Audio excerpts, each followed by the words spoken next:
गुरु भक्ति योग। मनुष्य अनादिकाल से अज्ञान के प्रभाव में होने के कारण गुरु के सहाय के बिना आत्म साक्षात्कार नहीं कर सकता। जो ब्रह्म को जानता है वही दूसरे को ब्रह्म ज्ञान दे सकता है।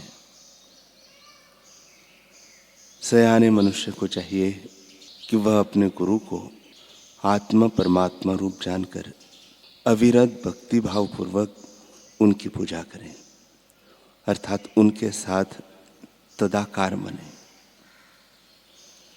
शिष्य को गुरु एवं ईश्वर के प्रति सन्निष्ठ भक्ति भाव होना चाहिए। शिष्य को आज्ञाकारी बनकर सावधान मन से एक निष्ठापूर्वक गुरु की सेवा करनी चाहिए और उनसे भगवत भक्त के कर्तव्य अथवा भगवत धर्म जानना चाहिए। शिष्य को ईश्वर के रूप में गुरु की सेवा करनी चाहिए। विश्व के नाथ को प्रसन्न करने एवं उनकी कृपा के योग्य बनने का यह सुनिश्चित उपाय है। शिष्य को वैराग्य का अभ्यास करना चाहिए और अपने आध्यात्मिक गुरु का सत्संग करना चाहिए। शिष्य को प्रथम तो अपने गुरु की कृपा प्राप्त करनी चाहिए और उनके बताए हुए मार्ग पर चलना चाहिए।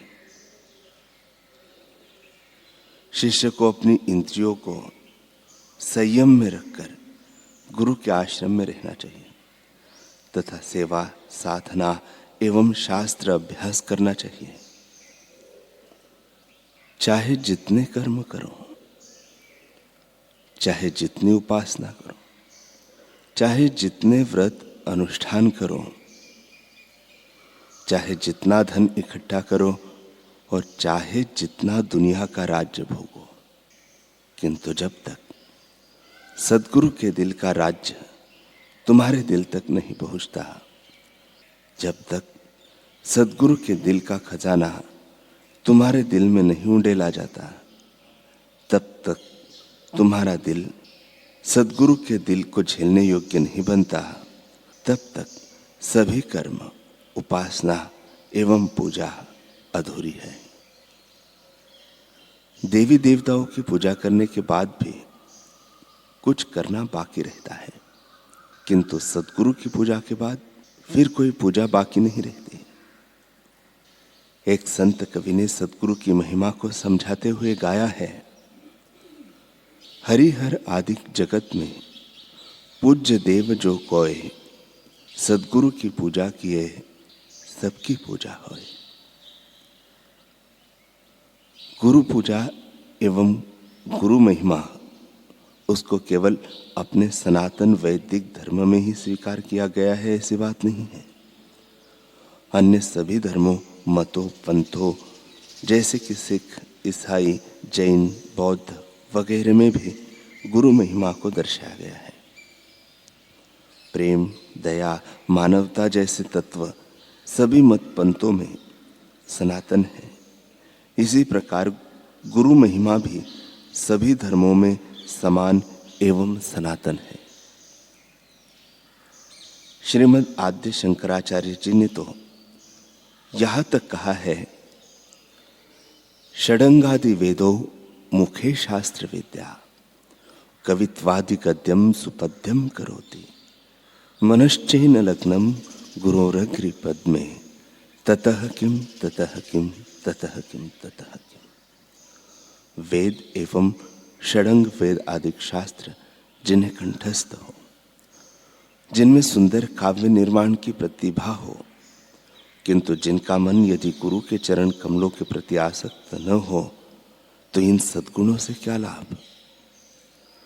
सर्व संपत्ति, भोग, विद्या, तप, गौरव यह सब मिल जाए अथवा पूर्ण विरक्ति भी मिल जाए, परंतु गुरु चरण कमल में श्रद्धा पूर्वक चित्त न लगाया तो दूसरा सब मिला हुआ व्यर्थ ही है। गुरु शिष्य के अमर संबंध का रसास्वाद वही पा सकता है जिसके हृदय में गुरु प्रेम ने निवास किया है। गुरु भक्ति ने घर किया है। चंद्र के दर्शन का सुख चकोर ही जानता है। दीपक के रूप का सुख पतंग ही जानता है। पानी में रहने में क्या सुख है वह मछली ही जानती है। उसी प्रकार गुरुदेव के दर्शन, स्पर्श, पूजन, अर्चन का क्या महत्व है, यह रहस्य गुरु भक्त ही जानता है।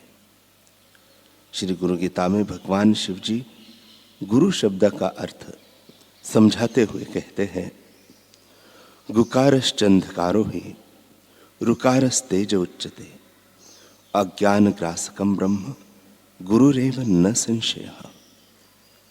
गु अर्थात अज्ञान एवं रू अर्थात प्रकाश यानी ज्ञान। अज्ञान को नष्ट करने वाला जो ब्रह्मरूप प्रकाश है वह गुरु है, इसमें संशय नहीं है। गुरु पूर्ण है। गुरु शिष्य के अंतःकरण के अंधकार को दूर करते हैं, आत्मज्ञान की युक्तियां बताते हैं। गुरु प्रत्येक शिष्य के अंतःकरण में निवास करते हैं। गुरु वह जगमगाती ज्योति है जो शिष्य की बुझी हुई ज्ञान ज्योति को प्रकटाती है। गुरु बादल की तरह ज्ञान वर्षा करके शिष्य को ज्ञान रस में सराबोर करते हैं। शिष्य की योग्यता एवं गुरु की कृपा का सम्मिलन ही मोक्ष का द्वार है। इस दुखालय संसार में गुरु कृपा ही ऐसा अमूल्य खजाना है जो मनुष्य को आवागमन के विकट चक्र में से, विकराल काल कराल के चक्र में से मुक्ति दिलाता है।